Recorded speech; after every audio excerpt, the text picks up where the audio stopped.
Hi, my name is B. I'm a student midwife. Part of my role is to share balanced information with you so that you can decide what feels best for your care. Today we're going to talk about screening for gestational diabetes or GDM. I can explain the different options, their pros and cons, and what happens if the results are positive. I don't diagnose, that's something our licensed midwives and collaborating providers do. Gestational diabetes means that your body isn't handling the sugar as well during pregnancy, which leads to higher blood glucose levels. This can increase the risk of the fetus growing very large, complications with shoulder dystocia during birth, and low blood sugars in the newborn. Most people with GDM have no symptoms, which is why screening is recommended.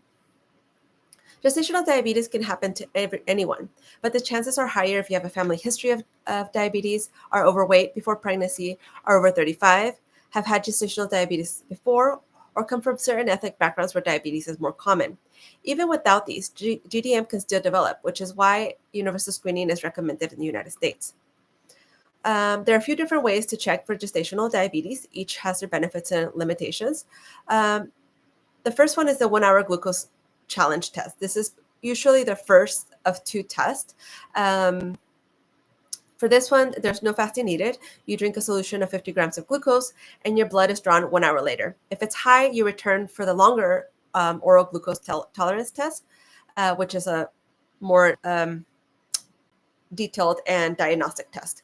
The benefits of this is that it's easier, faster, and there's no fasting. The limitations is that it's less accurate, may miss subtle cases, and often leads to needing the longer test. The oral glucose tolerance test, or OGTT. For this one, you would fast overnight, drink a sweet solution with 75 to 100 milligrams, 75 to 100 grams of glucose. Your blood sugar is checked several times over 2 to 3 hours. The benefits of this is that it's more accurate and more widely accepted worldwide. The limitations is that it's time-consuming, requires fasting, and may cause nausea. There is an alternative testing, which is a 2 hour post-meal test. For this one, instead of a glucose drink, your blood sugar is checked 2 hours after eating a standardized meal with a known amount of carbs. We give you a list of things that you can eat, and you can select what you want to eat out of this list to make up the 75 grams of glucose.